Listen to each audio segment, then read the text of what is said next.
He is here on the dais.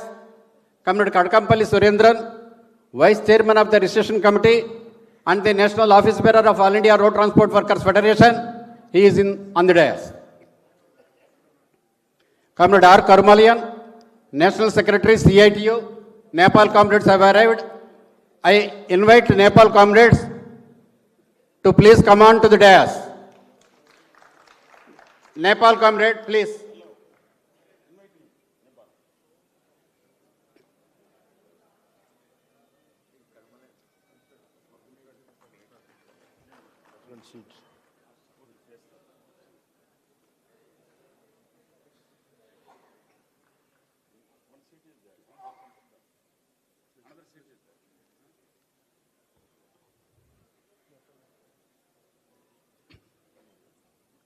We have invited fraternal organizations like AITC affiliated federation, INTC affiliated federation, HMS affiliated federation, LPF, TUCI, AICCTU.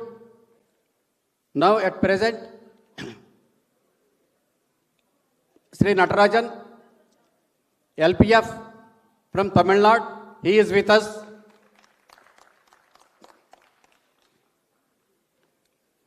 And Comrade Charles George, TUCI, is also with me. I would like to introduce him. Mr. Raghubabu, General Secretary, All India Transport Department Staff Federation. We invited him. He is available here.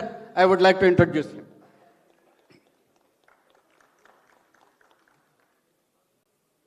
As and when the other fraternal organizations comes, I will invite them. Honorable Minister for Labour and Employment, Government of Kerala, I invite Comrade Sivankutty, Minister, to please come on to the dais and occupy the chair.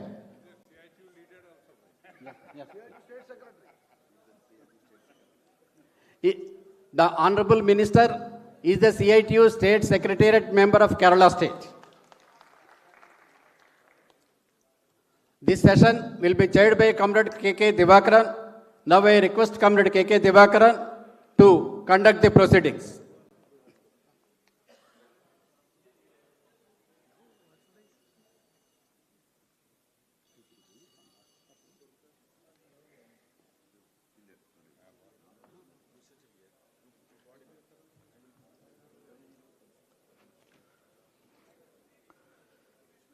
Comrade Tapan, Comrade foreign delegates, their names? All the office bearers of All India Road Transport Workers Federation are requested to come on to the dais.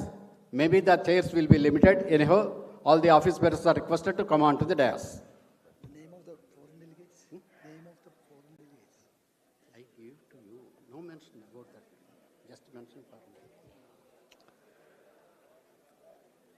As mentioned, the foreign delegates representing for states are also present here.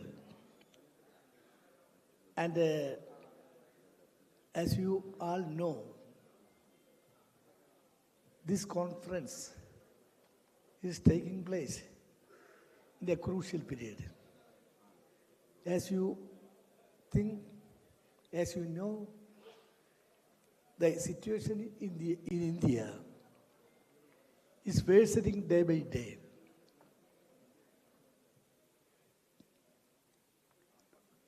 Not only the economists, many people, the common people, are also saying about the present situation. Now, about 5 or 6% of the people, total, they are under grave starvation. They have no food. Many of them have no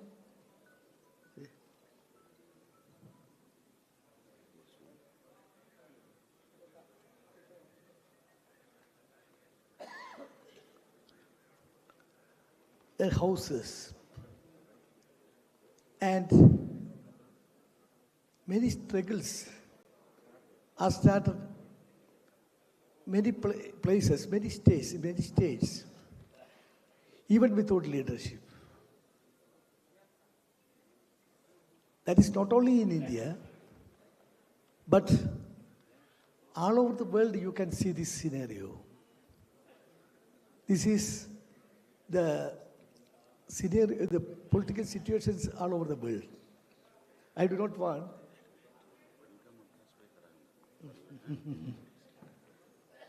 I do not want to speak much more. Now, I request Comrade Kadagampalli Surendran,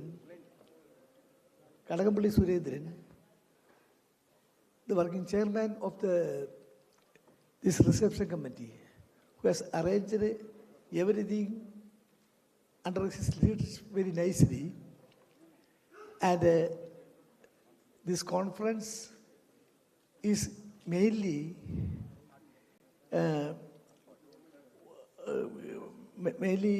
making success by the district committee of CITU and under his leadership.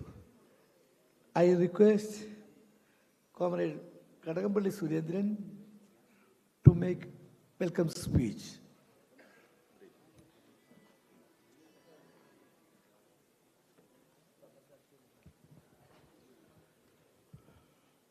Dear comrades, it is with immense pride and revolutionary warmth that I welcome each one of you to Thiruvananthapuram, the capital city of Kerala, a land steeped in the progressive legacy of people's movements, radical politics, and unwavering class struggle. Thiruvananthapuram has stood as a bastion of the left, shaped by the struggles of peasants, workers, and women who dared to dream of equality, dignity, and justice. Today, as we gather for the 12th National Conference of the All India Road Transport Workers Federation, a proud affiliate of CITU, we are reminded of the spirit that binds us, the spirit of collective resistance against exploitation, and the tireless pursuit of the society where workers are not just participants in production, but rightful owners of its fruits. Across the globe, we are witnessing an unrelenting wave of corporatization and privatization, particularly in the transport sector. Neoliberal regimes in service of capital and disbanding public infrastructure and eroding hard-won labor rights. In India too, central government policies continue to favor monopoly capital while neglecting the basic rights and protections of workers.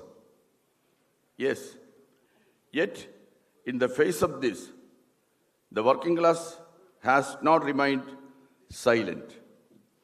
From the ports of Latin America to the railway yards of India, from gig workers in Europe to the striking sanitation workers of Tamil Nadu, people are rising. Resistance is alive. The global ride of people's struggle is turning. Kerala stands apart in this context.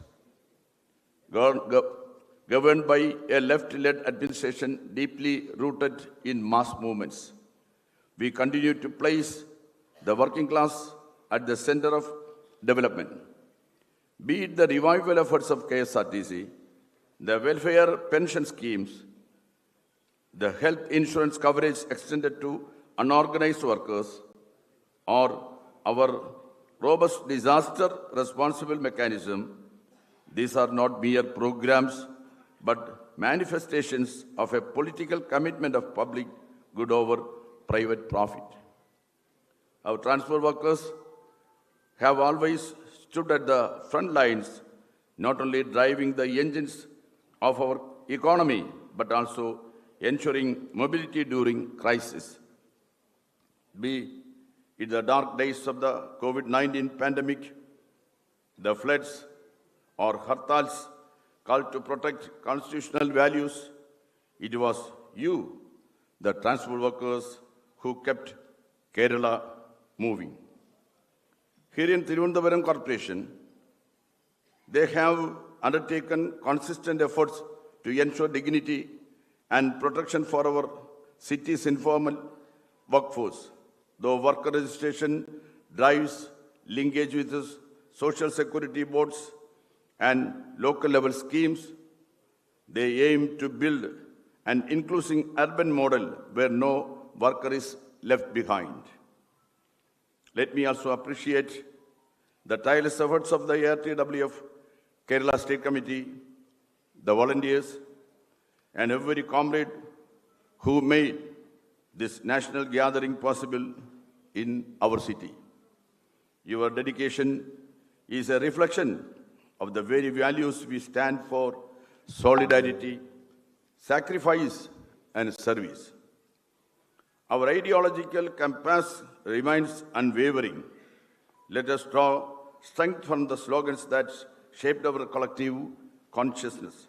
Telangana, Tebaga, Punnapra Vailar, Worli, blood-soaked symbols of peasant-worker unity.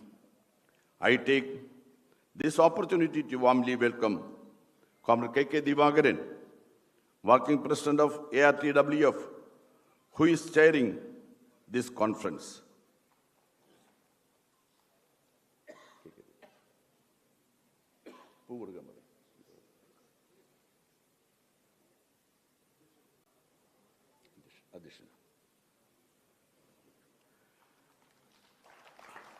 I also extend my heartfelt welcome to Comrade Tapan Sen, the All India General Secretary of CITU. His contributions are invaluable and continue to inspire the present generation and will undoubtedly inspire many more to come. Under the leadership of comrades like Tapan Sen, the most marginalized sections of society, such as the jute mill workers, released the power of unionization, which uplifted their social status and reaffirmed the strength of militant working class unionism. From those early struggles to this very day, Comrade Tapan Sen remains a source of inspiration for all of us, especially for a young comrade like yours. I take this moment to proudly welcome the national leaders of ARTWF. Comrade Devroy, Swadeshi Devroy. Devroy is here.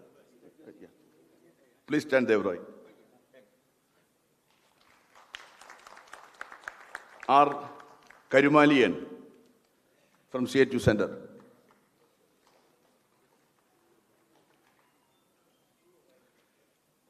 Our Treasurer, Hari Krishnan. Comrade Jiban Saha.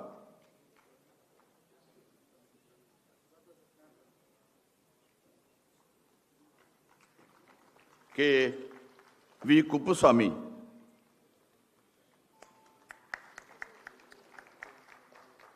Our beloved General Secretary, R. Leshmanayya. He is the backbone of this organization.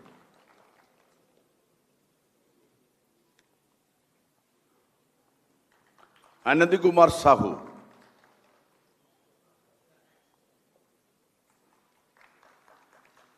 Comrade T.K. Rajan, General Secretary of Confederation Kerala. Comrade Rajkumar Jha.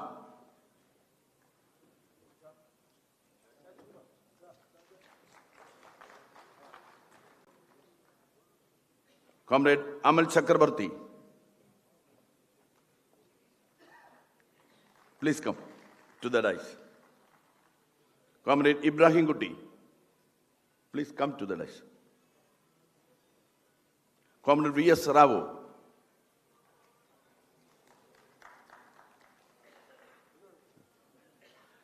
After that, Comrade S. Vinod.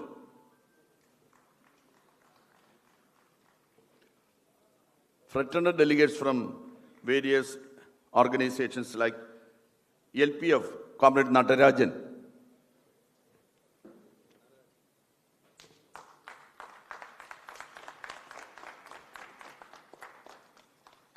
Comrade Abhishek from AICCTU. Comrade Abhishek. Comrade Charles George, TUCI. Comrade I. Rekubambu, AITDSF. I welcome them all. Who have consistently led the fight for the rights of trans workers in every corner of India. I am aware that a special delegation of 14 international delegates from the Trade Union International, Transport, Ports, Fisheries and Communication, Asia Pacific region, under the World Federation of Trade Union, is present here. I read the name.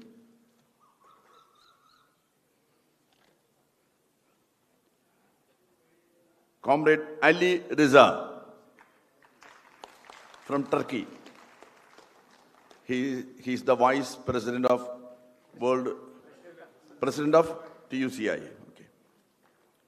Idami Erdem, Turkey.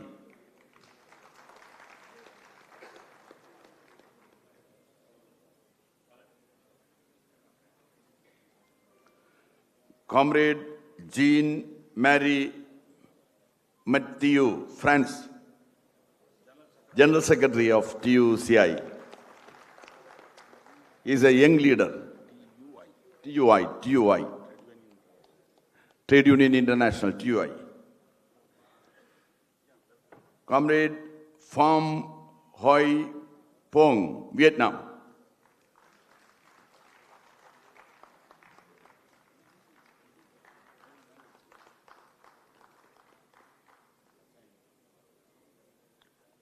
Comrade Tran Thi Bich Tue, Vietnam.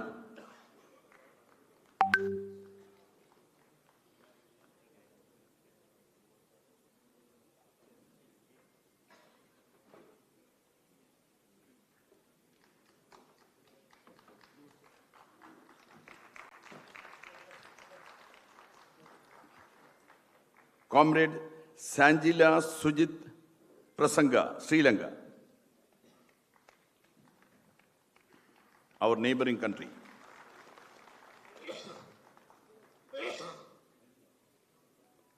Comrade Shyam Prasad Sapkota, Nepal.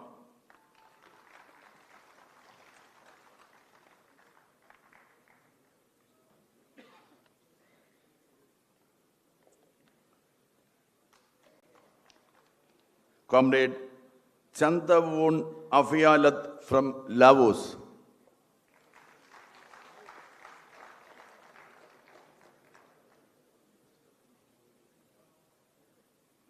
Comrade Gwendoline Sella from France.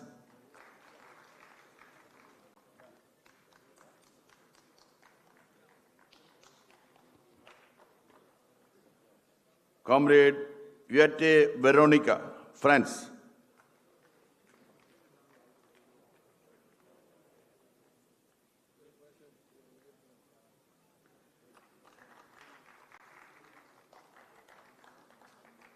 Comrade Arro Person Axel, France.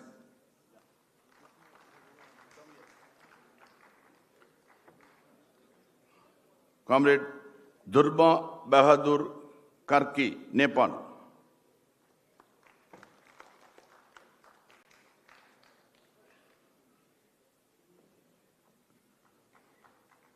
Comrade Rohimal Senathiraj, Sri Lanka. Sena Thiraje, Sri Lanka. Comrade Changam Baunmikse, Laos. They are the foreign delegates. Yesterday they met their meeting in Trivandrum. Evening they came the public function there in Putharikanda Maidanam.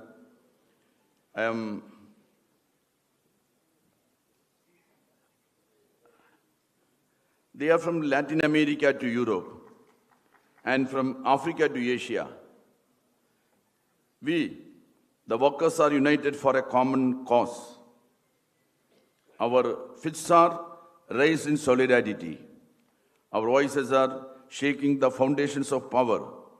Our demands are not just for ourselves, but for all workers across the world. Just as we won the right to a weekly off, minimum wages and incentives through past struggles, we will achieve even more through our continued fight. Maybe not today, maybe not tomorrow, but in the near future, the working class will be victorious. My dear comrades, I once again raise my solidarity. One more comrade, P. Sambat, Tamil Nadu TTS Union.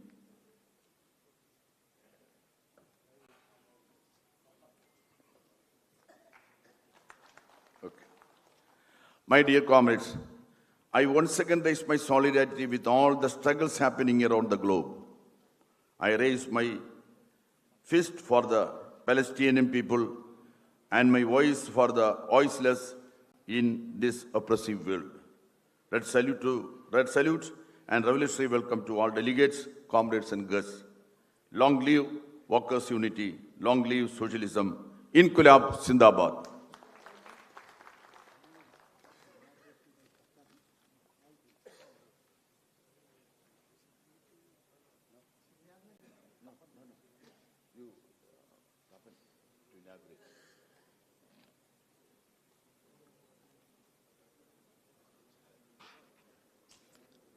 I request Comrade Tapan Sen,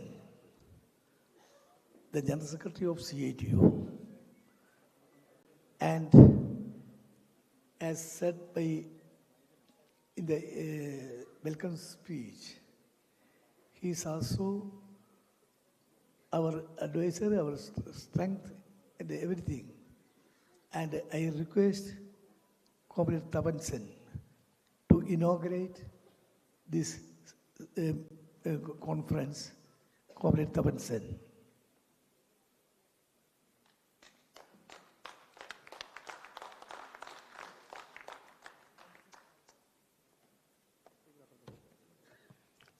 Comrades on the dais, Comrade President Dibakaran, my old colleague in the CITU, the respected invitees from our fraternal organization in other countries, the dignitaries of the TUI International Transport Fisheries, and the delegates who have come over here in the 12th conference of All India Road Transport Workers Federation. I don't consider myself as a guest because the organization I represent, your federation is an integral part of that federation. It becomes my responsibility to get associated with your conference, which periodically, as per our constitution, mandates us as a task of reviewing our activities since 11th conference, identify the successes, failures and shortcomings in the context of overall situation the transport workers is facing today and decide future tasks. And basic importance here also lies that transport is a sector which is the lifeline of the country's economy, and at the same time which is a lifeline of the people of the country, toiling people of the country. To keep them mobile in their struggle for earning their bread and livelihood.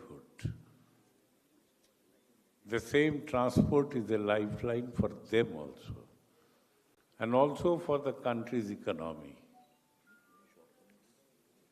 So, in such a vital sector, the workers who are running this sector, among them, this federation is working,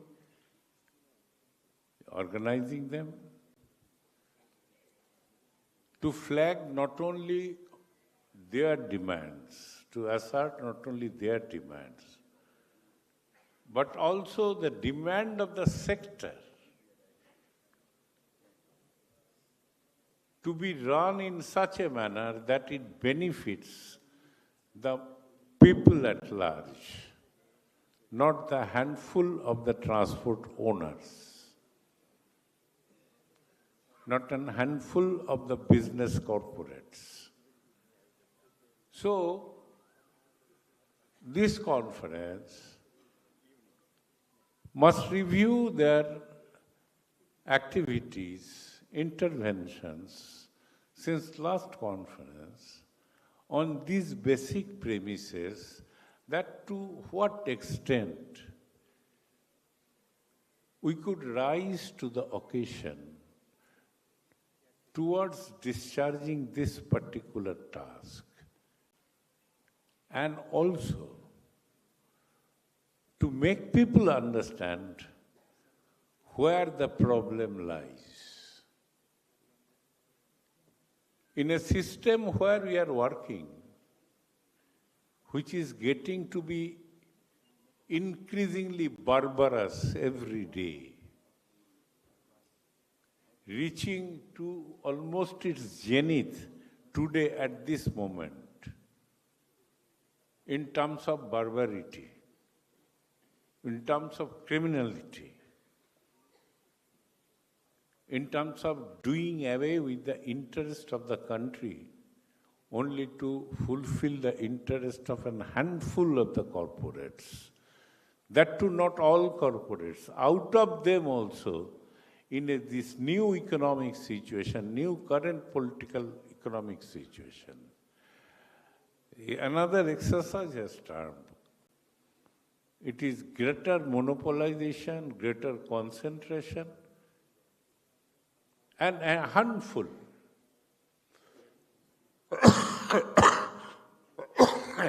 not even 10% of the corporates, but merely hovering around 1 or 2% of the corporates. In that direction, the whole things are being pushed. Today's situation is like that.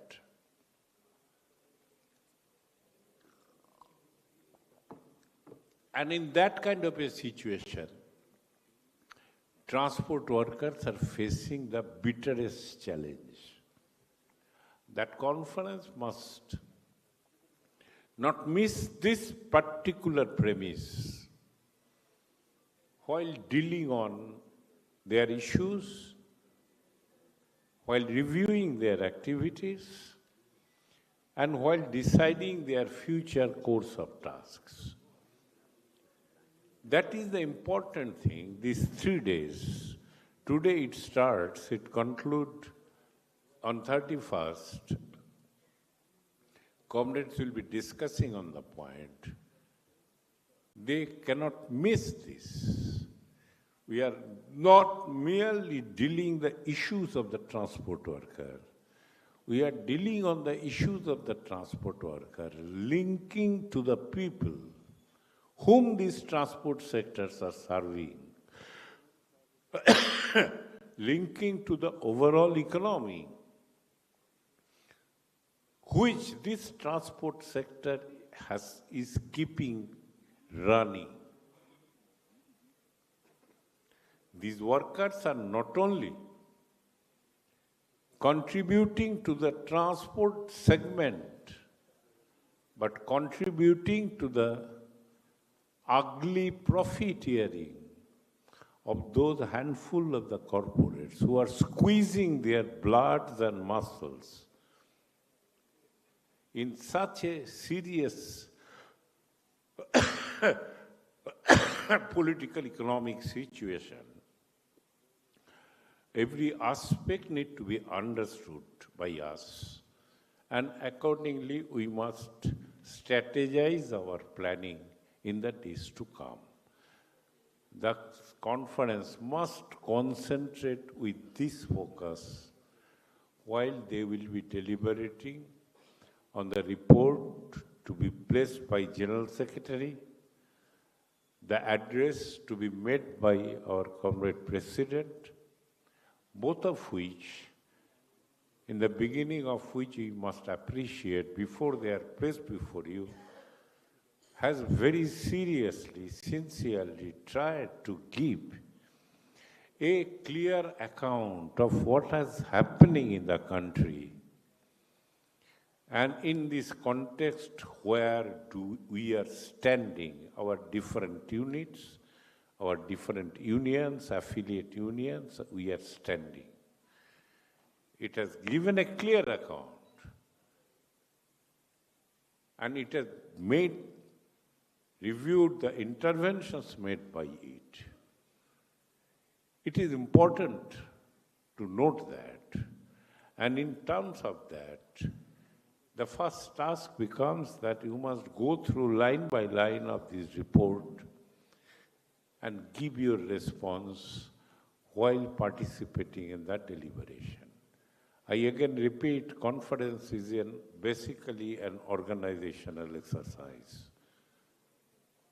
Conference is basically an organizational exercise to be premised on the overall political economic situation of the country and the policies of the ruling class we are facing. In that context, where do we stand organizationally? Out of the total more than 10 crore plus contract transport workers, transport sector workers of different employment conditions,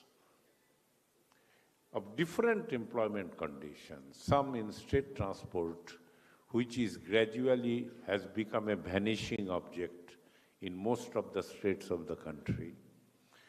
The private transport, private goods transport, and along with that, numerous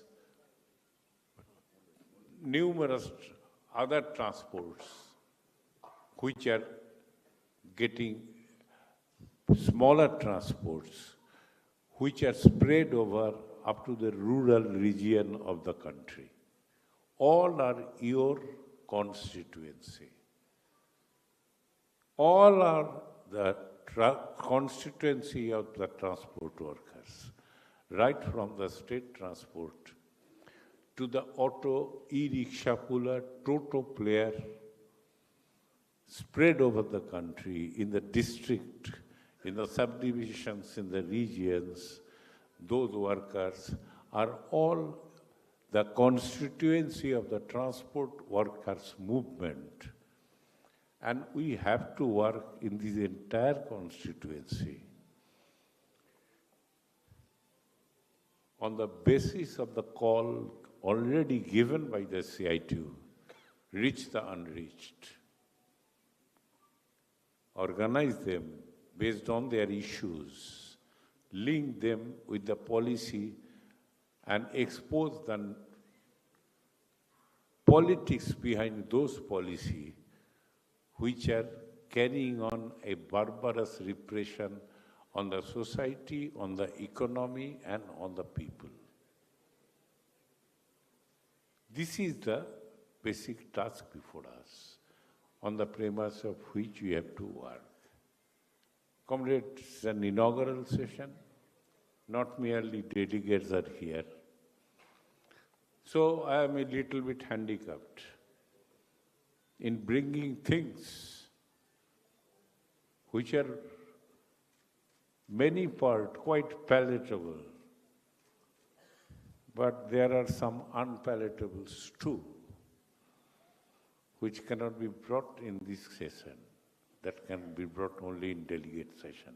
I don't know how our comrades have planned for using me in this conference. The point is that the situation which directly affects, I'll be mentioning a very few points, and then you deal, your report has dealt at length. Number one issues we have been pointing out since our 17th conference of CITU, with a focus. The biggest challenge before the trade union movement, the workers' movement, is the changing the employment relations towards more precariousness, towards more fragility. The state transports are squeezing. State has got a role to keep the transport system on, keep the people mobile. That was the background of developing state-run transport throughout the country. Now that philosophy has changed, completely changed. The philosophy of privatization is ruling the country. And I'm sorry, left and the only left are standing against that, and all has fallen on line. That is also a reality. In that kind of a reality, when it is squeezing, private buses are coming. Your report is pointing out that even the state's minimum wage is not being implemented for the private bus operator. Mind it, wage is related to your working hour. Whatever minimum wages is fixed based on 8 hours working. And in private transport, private buses, there is almost no limit of working hours. And yet they are not getting the state's minimum wage meant for 8-hour working, despite working 12 hours, 14 hours, 30 hours. Secondly, a new segment of transport has developed. While the state-run transport are declining, the new segment of transport, besides bus and others, the smaller vehicles, smaller transports are moving, and their employment conditions, level of earning is even more precarious. And withstanding that precarity, these working people is keeping the entire people of the country mobile to go to their workplaces, to go to their factories, to go to their other jobs, to maintain their livelihood. Despite such precarity in service condition, these transport workers, these 10 crore plus transport workers, are transporting the goods being produced in factories to market and moving as an engine to convert that marketed commodities into profit for the handful of corporates, big owners and employers class, although they are not getting the basic minimum statutory wages and other social securities. That is the condition of the workers. Your report has dealt in detail on that particular issue. How we can address? It is not only addressing a particular employers. You have to confront with the government. You have to confront with the government policies, demanding a change for the policies. Another important critical factor is the fuel, which is keeping your vehicle running. And the fuel price, politics, what is going on, it's a dangerous, bringing everything to a unmanageable.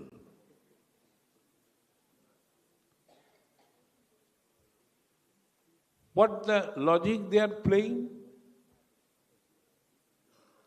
Even international price of fuel is coming down, but yet our fuel price is going up, even during that time.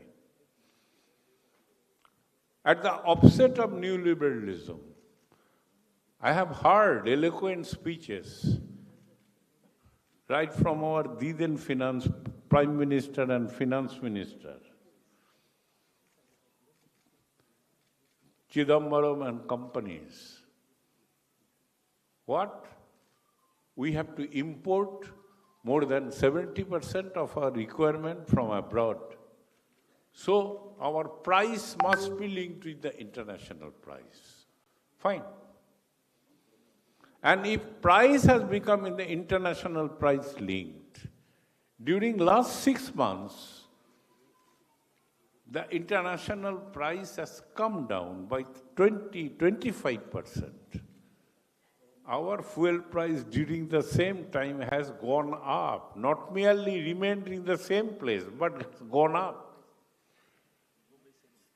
How could you tackle this fraud? It is a fraud on you. And the real story is altogether different. Even if international price, we have to depend more than 70% on oil import, crude oil import, but you are importing crude oil. We refine them in our refineries and we supply them to our economy, not only to our economy, besides supplying to our economy, we are exporting also abroad. And in my country, if anybody can calculate at any given time the total annual crude we are importing, convert it into a rupee from dollar, per liter refining cost, from crude to refined cost, in our refineries, on the average, industry also cannot deny that, is hardly 2 to 2.5 rupee per liter. Just add what is the rupee price of the international crude per liter. It is refined into petrol or diesel with 2 rupee per liter cost. And when it goes to the market, it becomes double. Today, it is already 93, 94 rupees per liter of petrol. Whereas the international price is much less. This fraud need to be exposed before the people. It has been exposed number of times inside the parliament. It has been exposed number of times by various publications by CITU. It must be exposed by our campaign by the transport workers. That only this fraudulent exercise This fraud being carried on in the fuel price politics by the country only to benefit mainly the Reliance and company, who are the leading refiners in our country. Yes, our public sector refining company like IOC and others are also gaining, HPCL, BPCL, also gaining out of it. And that goes to public exchequer, country's exchequer, and people stand squeezed. This fraud need to be brought before the light while carrying on your struggle. When your employer will tell you that cost has increased so much, I cannot increase your wage. You have, while agitating on the issue, you have also to tell this to the people, expose this fraud. It is one of the very crucial aspects. Secondly, one after another administrative measures are being taken on which your federation has effectively intervened. It is on the premise of so-called ensuring safety of the public against accident. The Bharatiya Nyaya Samhita, the atrocious provisions that has been kept, and taking advantage of that atrocious provision, even before the accidents takes place, the administration makes money out of it by blackmailing, harassing the transport workers, and particularly small transporters, in a very big, dangerous way. Bharatiya Nyaya Samhita. Your organization has taken up, organized many programs. While discussing in the conference, you must deal to what extent you could raise that issue to your society, expose it to your areas, to your states, to expose this nasty policy, which is atrocious and authoritarian, which is not only penalizing the transport workers, but penalizing the entire public. Such atrocious provisions are there in this newly redesigned criminal law, Bharatiya Nyaya Samhitas. That issue is also have been taken up very effectively by your federation. To what extent we could raise it should be the important aspect to be dealt by our comrades while dealing on the issues. Third issue, a new set of transport is coming in the field. Beyond the normal employment relations, a private bus run by a private owner and its driver and conductor having direct employment relations. A new segment of transport is gradually expanding and increasing. That is the app-based transports. Your report has dealt on that matter also. The Ola, Uber, not merely cars, but also bikes, also different other transports. It is now increasing in a very big way, where employer cannot be identified, where the entire investment is made by the worker only, purchasing their cars, maintaining it, supplying fuel in it, running it, and whole day's toil, whatever they earn, 40%, somewhere 50%, a big percentage is going to the app owners.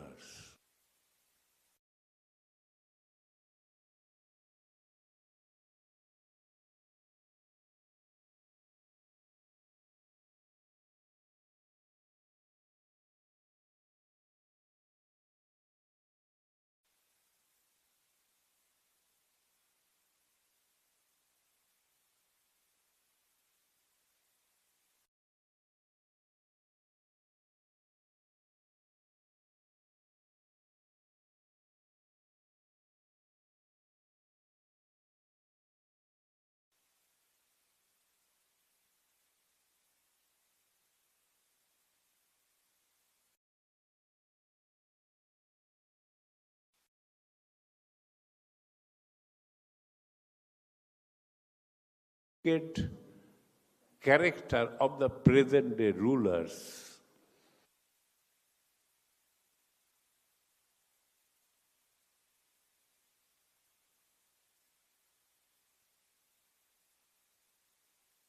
They are running the government through their agents sitting at the center. And unfortunately, we the people have brought them to power.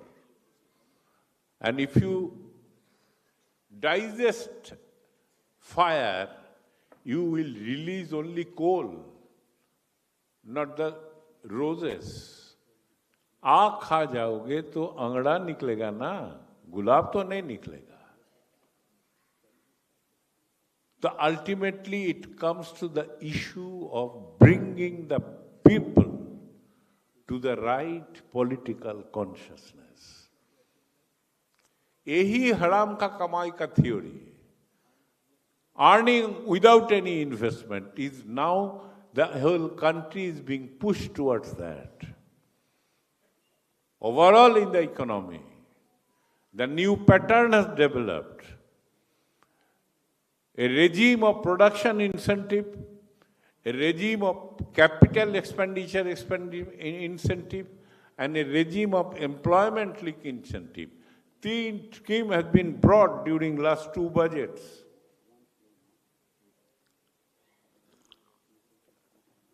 Where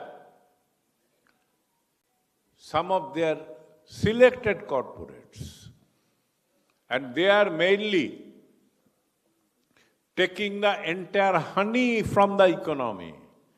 Adani, Ambani, Tata, Birla, Airtel, 5 या 6. And other corporates are getting some share from them as their junior operators. They are giving the money as incentive from their national exchequer. Your and my GST money. It is being paid to them to produce more. But by the end of the day, production has not increased. Our GDP rate, growth rate is going down every day. They are being given to have more employment. By the end of the day, no more new employment is being created.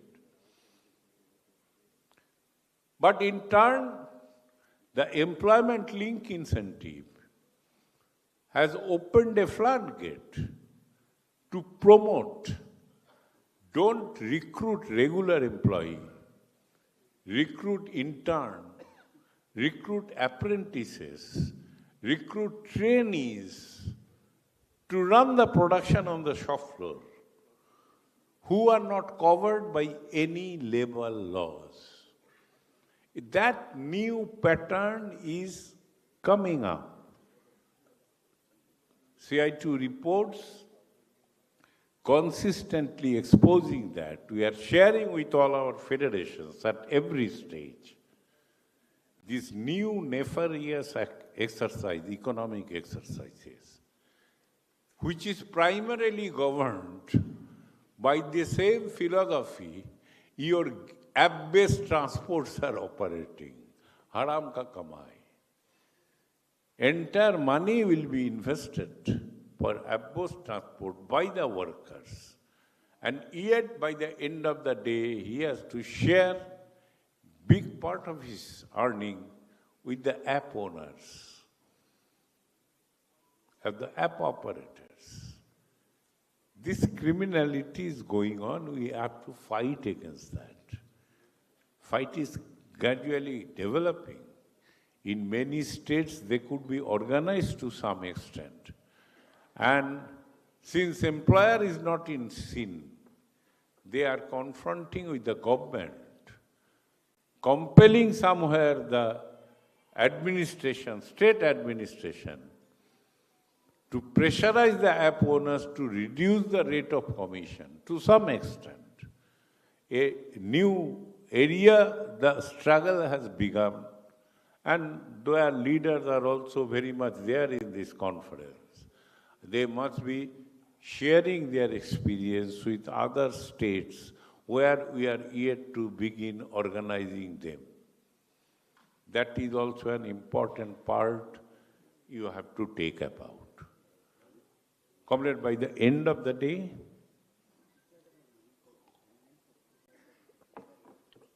the task remains. It is a political task.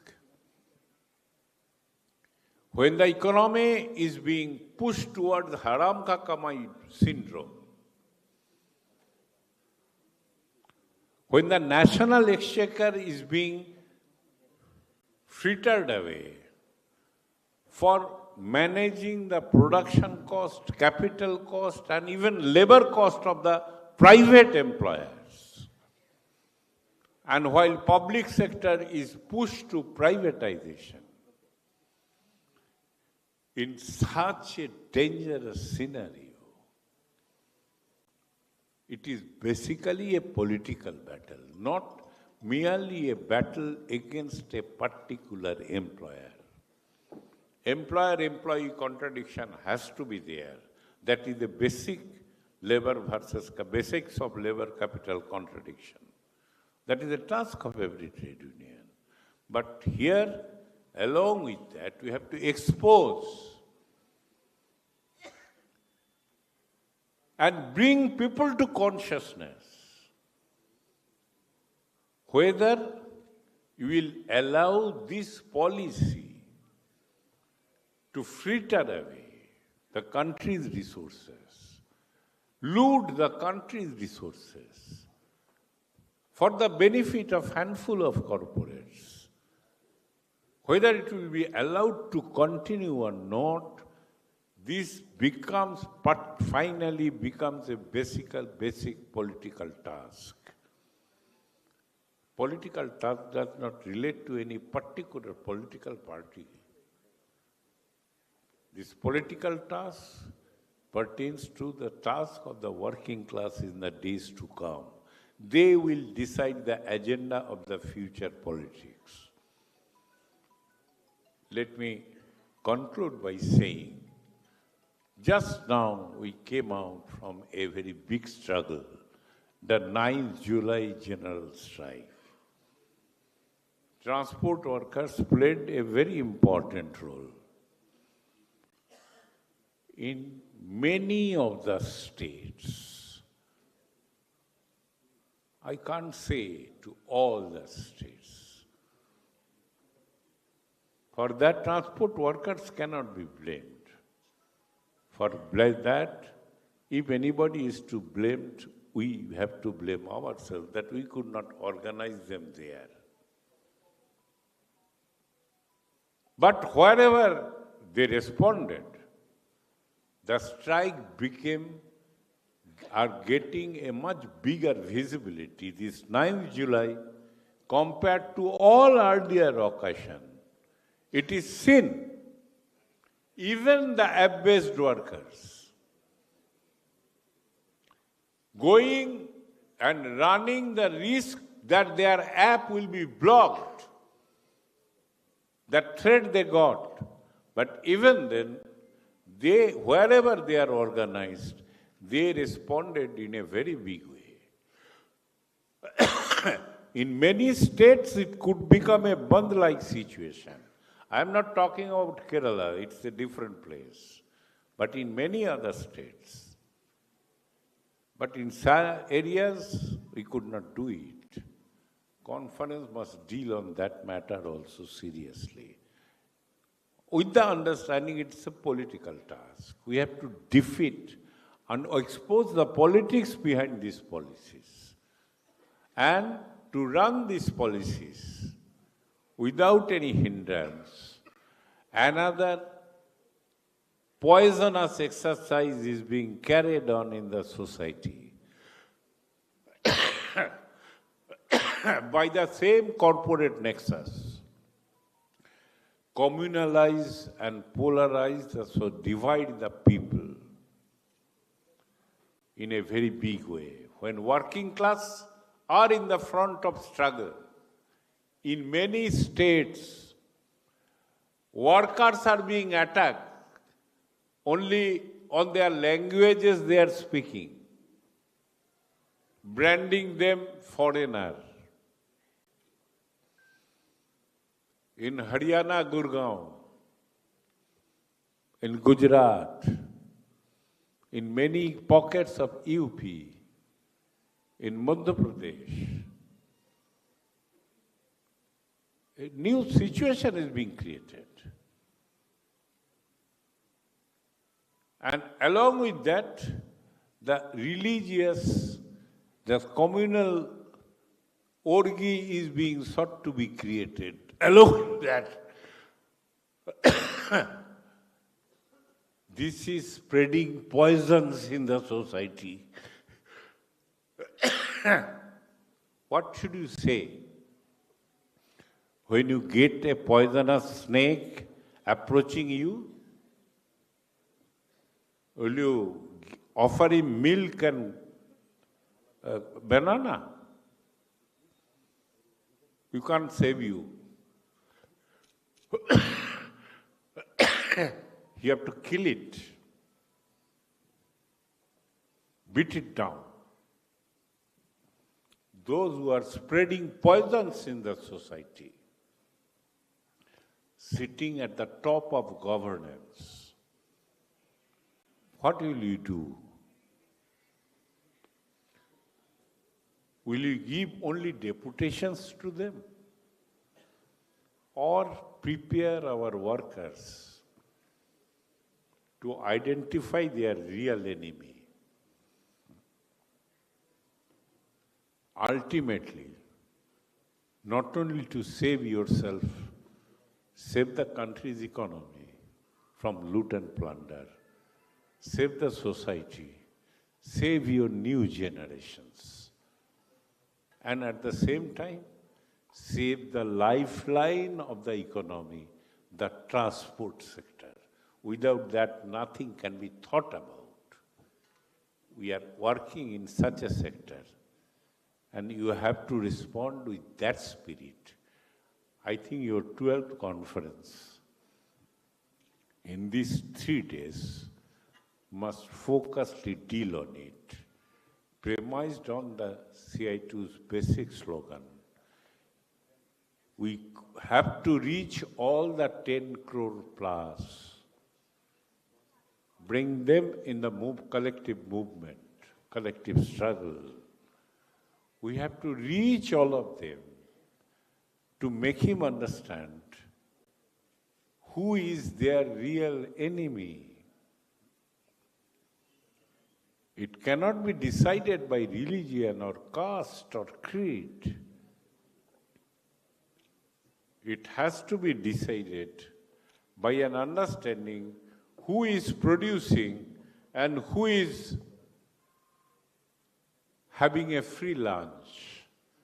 कौन पैदा कर रहा है और कौन हराम से बैठ के खाता है, ये दोनों के अंदर टकराव यही वर्ग संघर्ष के मूल मंत्र है. कैसे with that consciousness we have to forward that developing that consciousness should be our prime task, and the mode of struggle will be a defiance and resistance. 9th July has given a parade for that. With all exercise going on, Malik, the employers violating the law, that is being decriminalized. Workers collectively asserting that permission is denied. And if you still hold the demonstration, you are jailed. And jailed under Section 112 of Bharatiya Nyaya Sanhita on non-bailable offense. People's protesting action is getting criminalized. Employers' violation of laws are being decriminalized. In that kind of a contradiction, front-to-front battle between the labor and capital, transport workers has to play the frontline role. I think this is the call of the time. This is the call of the 9th July, which we termed is the beginning of a new phase of struggle. Your 12th conference is taking place just after that general strike, displaying a very heroic role in the general strike. You are holding your conference. How to go forward, prepare yourself in the new phase of battle, of defiance and resistance. A existential struggle. If we don't hit back, we cannot survive. With that spirit, we have to prepare ourselves. The conference must take this spirit in their deliberation and decide their future course of action in preparing them for the new phase of struggle. With this expectation, I conclude while inaugurating your conference. Inqilab Zindabad.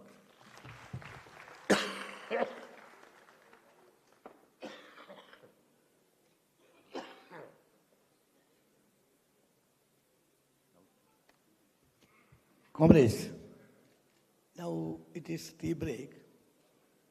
After half an hour, that means 11:45, we will again start the session.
एक गीत आपको सुनाने जा रहा हूं।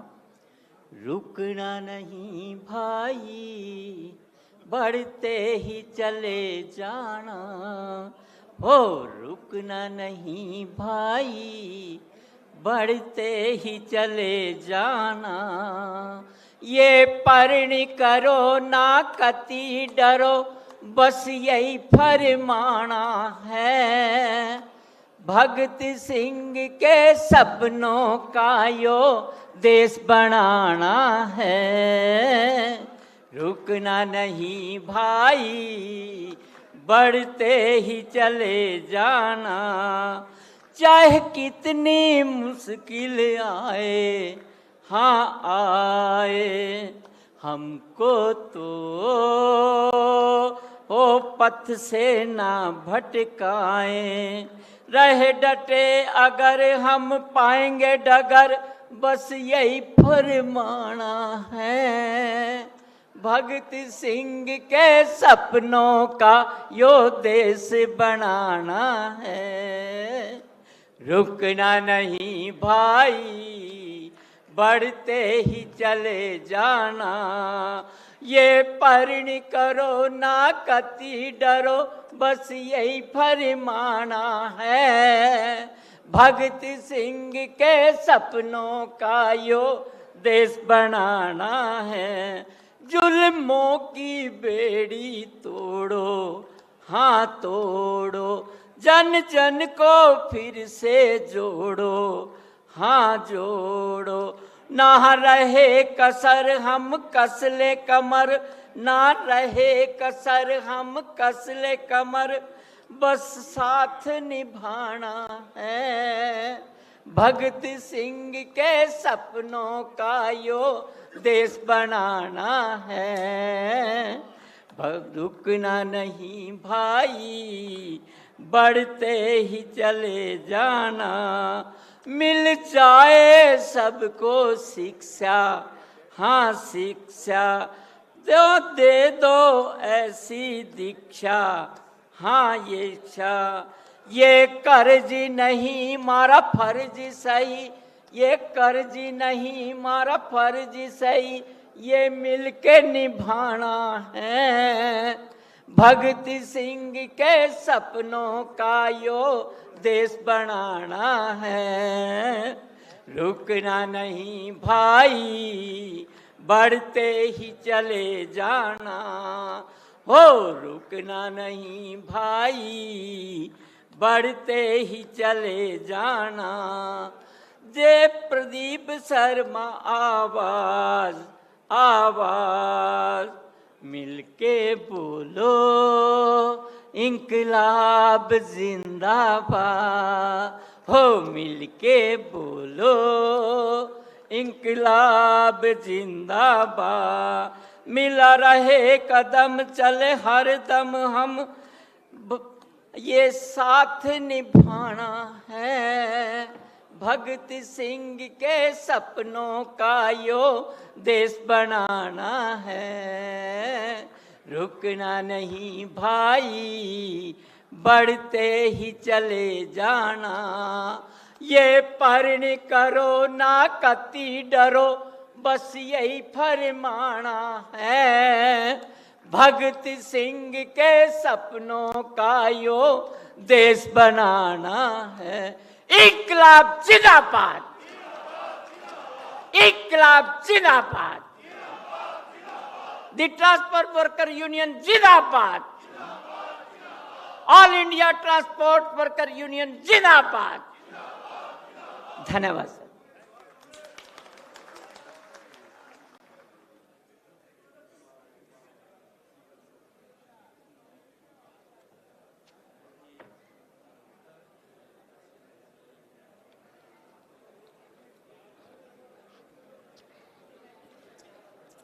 Comrades,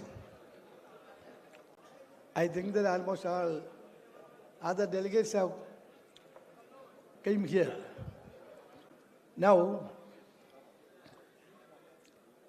the leaders of the coordination committee and the leaders of the big road transport workers unions have arrived here to greet you. First, I request Comrade Nadarajan, representing LPF, to greet the delegates. Comrade Nadarajan.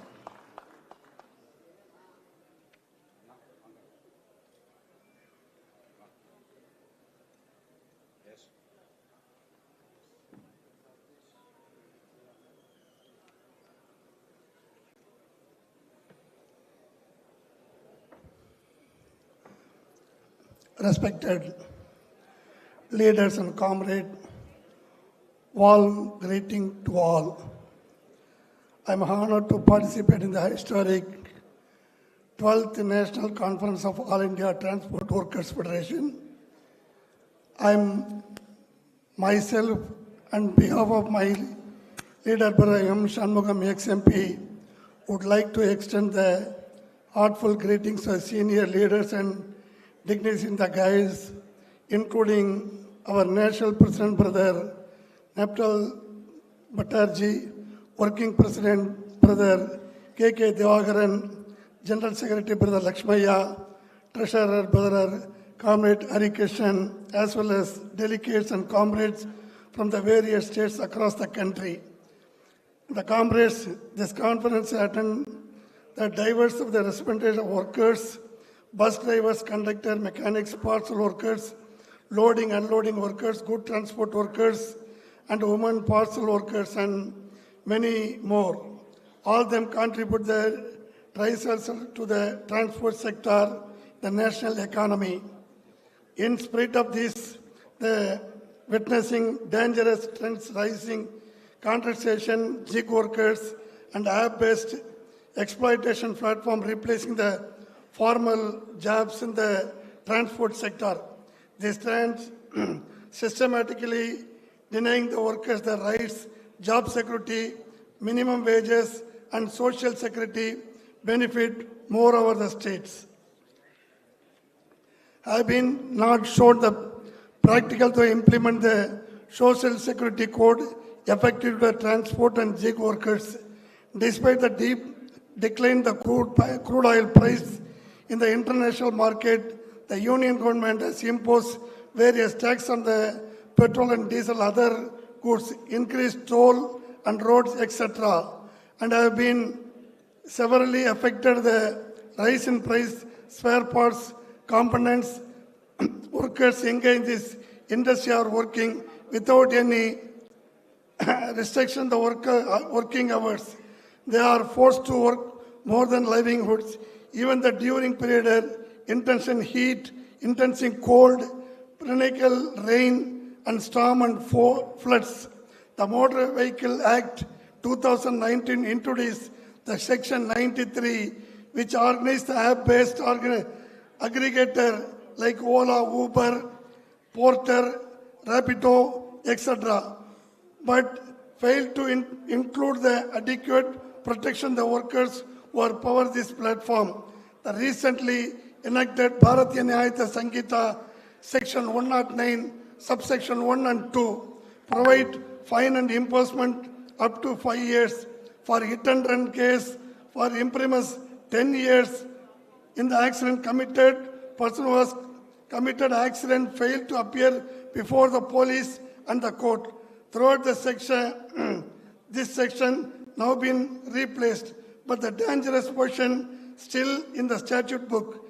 This new act have been left many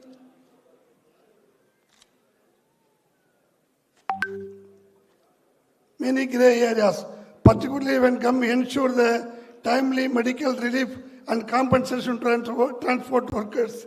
The state-owned transport companies are very serious financial crisis. Many state transport companies are struggling even paid to the monthly salary. Retired workers have not been paid their dues. In many states, wage settlement have not been implemented after 2016, affecting livelihood to the workers. there are also financial crunch in the Tamil Nadu Transport Corporation that will depend there are problem in pensioners' financial benefits and then increase the dearness allowance in the pensioners. However, the settlement made in Tamil Nadu 2019 by previous hearing regime was negotiated in 2022 and current DMK Dravidian model regime. The next settlement to be negotiated in 2023 was signed in 2025. I am very proud to mention here that the 4 years period, 2 wage settlements have been implemented in Tamil Nadu.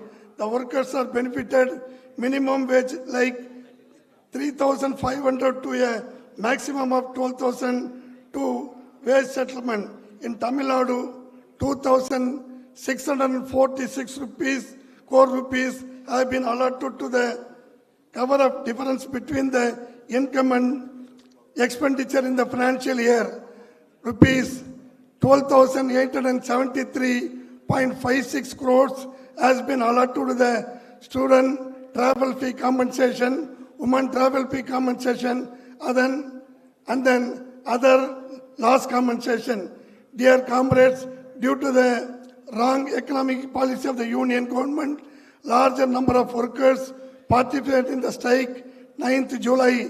They condemned the anti-people, anti-worker, anti-democratic, anti-farmers trend. Nothing that 1 lakh workers have been arrested after being involved in the roadblock more than 250 centers in Tamil Nadu. The Tamil Nadu welfare boards are auto, taxi and freight transport workers, which one friction actively now neglect the financial assistance for the benefits board have been drastically reduced. Having carefully sponsored scheme like PM Ishram and State Labour Welfare Scheme, the budgetary allocation are insufficient. While the Tamil Nadu has taken some positive step to introducing the Tamil Nadu Zinc and Platform Workers Welfare Board 2023, implemented still lacks teeth. In some way, transport workers across the state, auto rickshaw drivers, taxi drivers, loadmen, app-based delivery riders have faced challenges without basic protection. The draft rule formed under the Code of Social Security should have incorporated clear mechanism to the identification of registration and welfare to the delivery to the transport workers. But the lack of political will biggest hurdle. There are 400 different categories of transport workers in India. Their collective voice must be heard. Through this national conference, we must pass strong resolution recognition all categories of transport workers as a worker under the labor codes.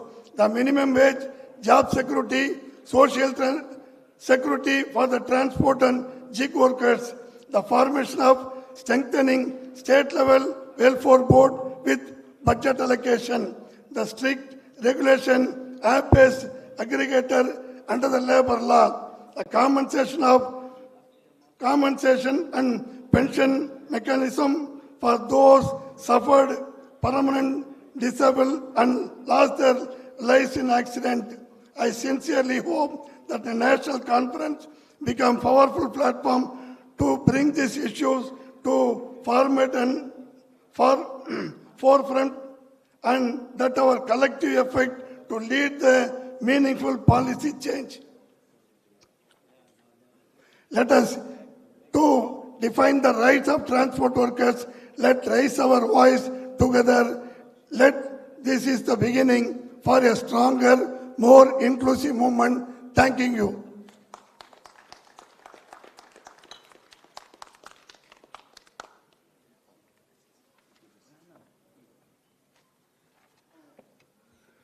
Now, Comrade Abhishek the leader of AICCTU will address to you.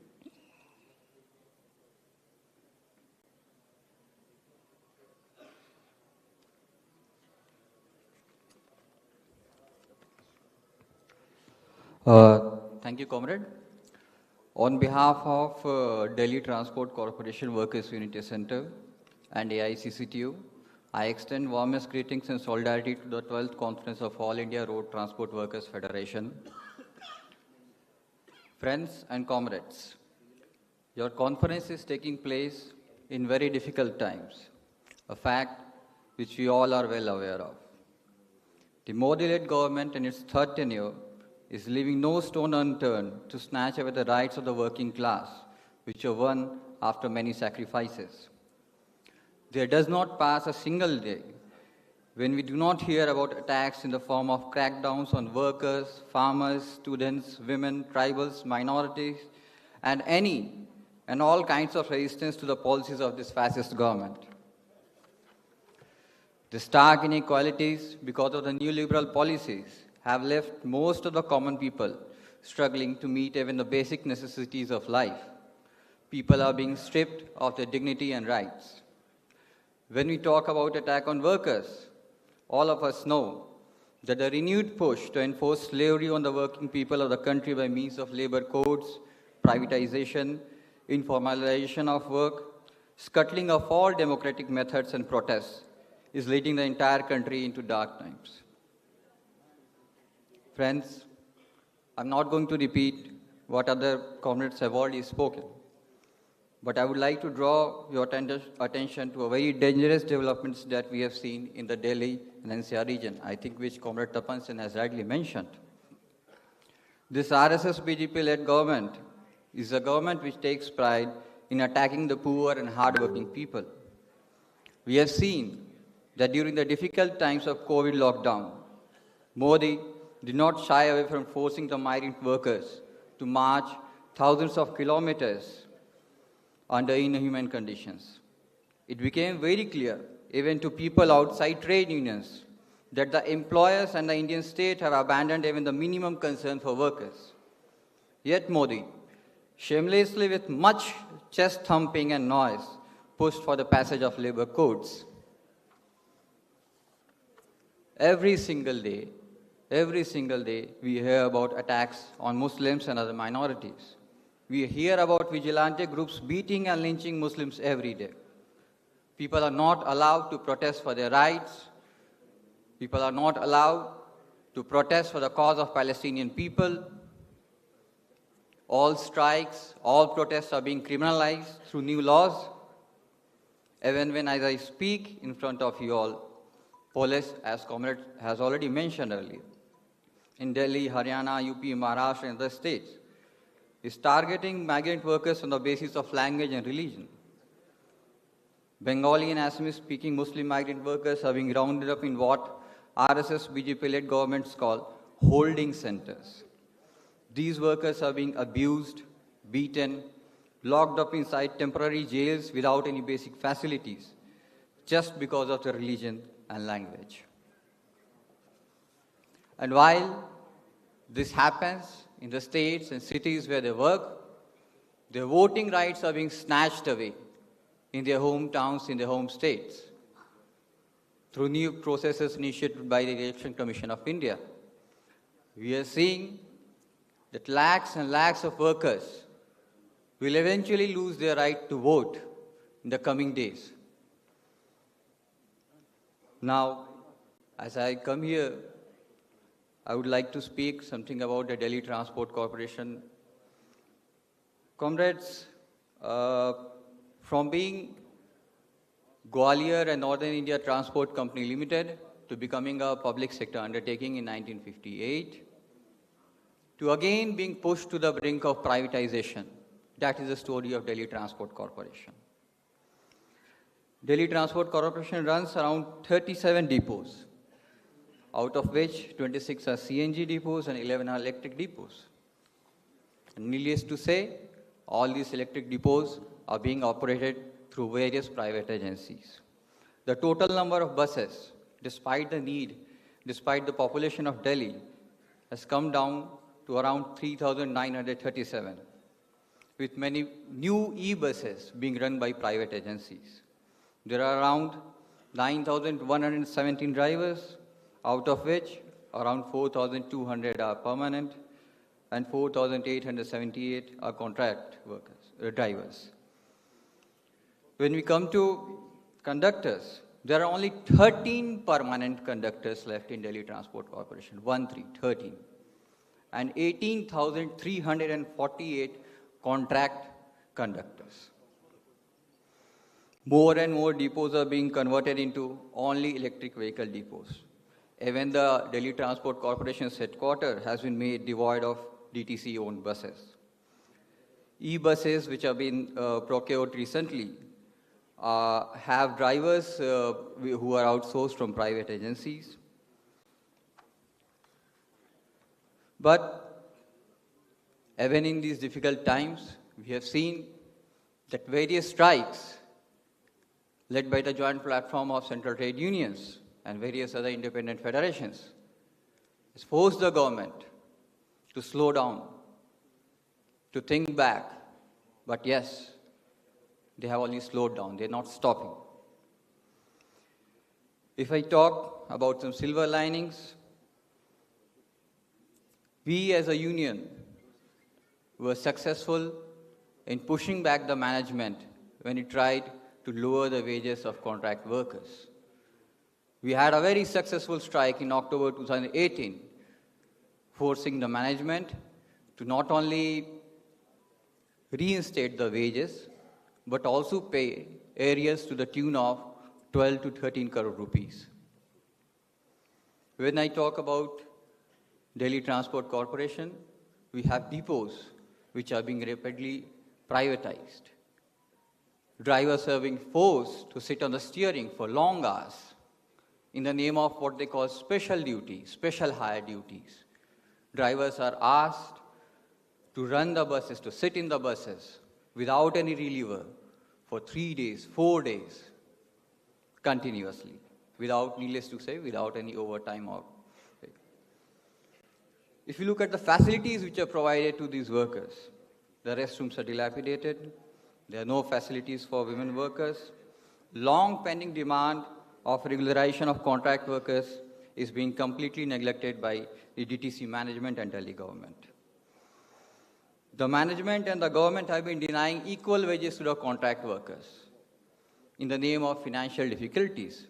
But if we look at the payout that the DTC has made to big corporates, to Tata and Ashok Leyland in the last few years, we'll see that the amount that the DTC used to pay to Tata and Ashok Leyland has almost quadrupled in the last few years, running into thousands of crores.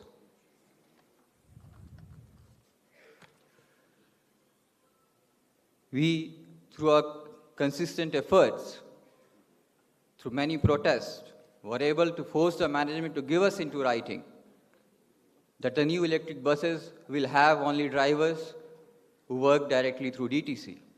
But again, the management has gone back on its promise. But definitely, as I attend your conference here, I would like to conclude by saying that a long and difficult road lies ahead of us. We have for ourselves bigger struggles and tasks ahead.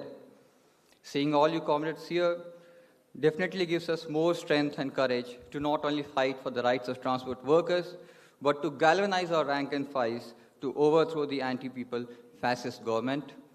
To end it, I would like to thank you all for organizing such a conference, for the warm hospitality extended to us.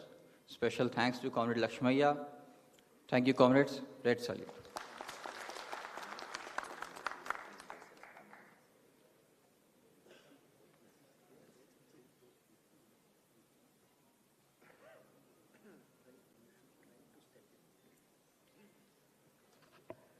Now, Comrade S. Sambath, Tamil Nadu Transport Staff Federation, he will address you. I invite Comrade Sambath.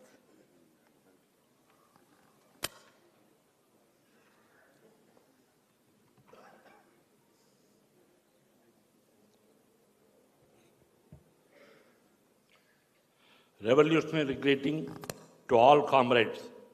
With overflowing revolutionary zeal and boundless enthusiasm, I, as the Joint General Secretary, Tamil Nadu Government Transport Corporation Staff Federation, proudly convey the fraternal message of our State Executive President to this August National Conference of All India Road Transport Workers Federation. To the honored pioneer of the Red Army on the dais, Comrade Divagarji, Comrade Lakshmaya, LPF Comrade Narajan, CITU Tamil Nadu, Comrade Armo Nainar, Comrade Karmalayan, and the valiant soldiers of the working class from across the length and breadth of India assembled here. Red salutes from our federation and from me personally. Beloved comrades, the leaves of the forest long for rest, but the cruel wind does not permit them. So too, comrades, are you the even ever-moving foliage in the storm of man-made chaos? You are still into motion again and again by the violent winds of injustice, inequality, and exploitation. But you do not wither, you fight back. Humanity today is not ravaged by natural calamities, but by self-inflicted sufferings rooted in greed and the ruthless exploitation of labor.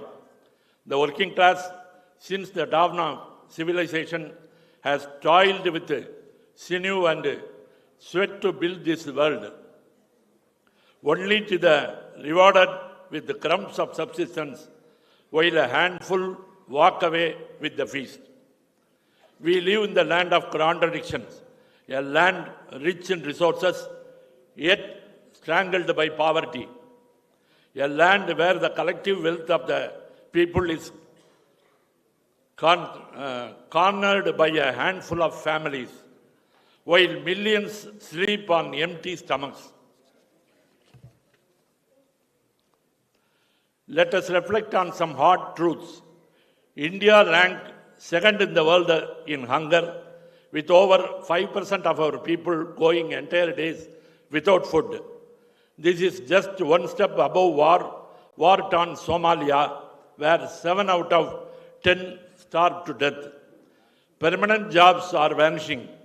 Even government jobs are outsourced, denying dignity of labor, job security, and pensionary benefits. A permanent job has become a luxury, not a right. The minimum daily wage is rupees 175, while developed countries pay rupees 1,000 to 1,200 per hour. This is nothing but economic slavery. 75% of India's wealth is controlled by 14 families, whose incomes grow daily while workers die of starvation. The annual income of just 5 corporate families is equal to the entire union government budget. Tax evasion is rampant. Corporates enjoy tax concessions brought down from 35% to 25%, while the government pleads revenue shortage, denying rightful wages and pensions to those who keep the nation running.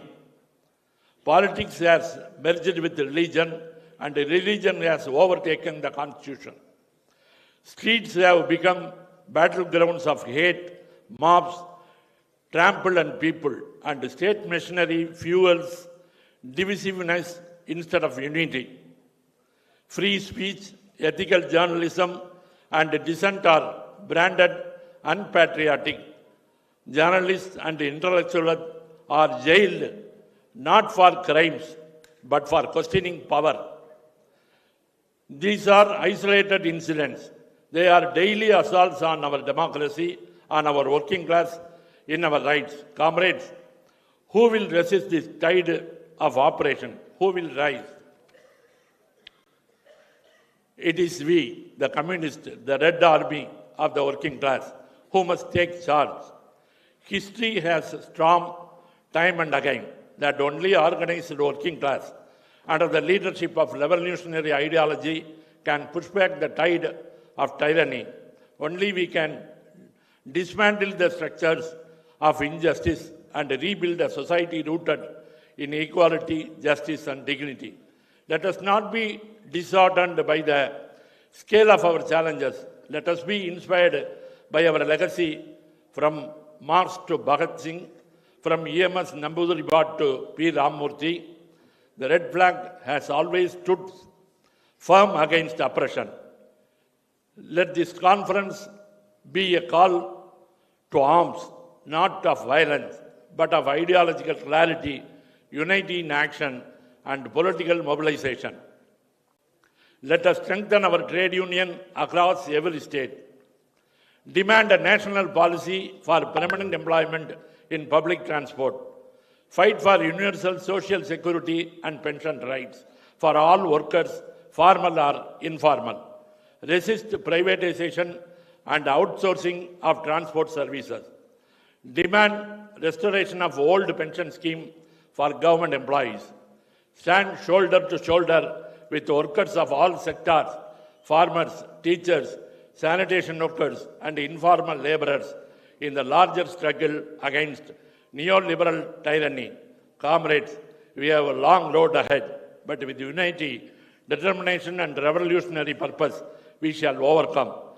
Let this gathering strengthen our resolve. Long live working class unity, long live red flag, long live liberation struggle, Jindabad, Jindabad. Thank you, comrade, for the abroad opportunity. Let's salute to all.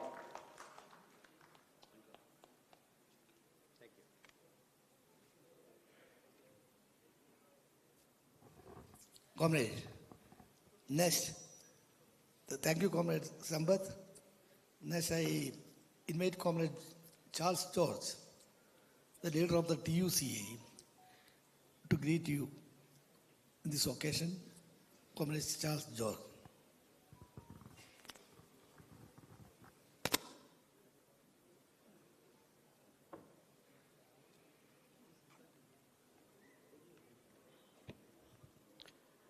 പ്രിയപ്പെട്ട സഖാക്കളെ, ദേശസ്നേഹികളും ജനാധിപത്യ വിശ്വാസികളുമായ സഹപ്രവർത്തകരെ, ക്ഷമിക്കണം, കൂടുതൽ പേര് മലയാളിയാണ്, മലയാളത്തിൽ സംസാരിക്കാൻ ഓർത്തതാണ്.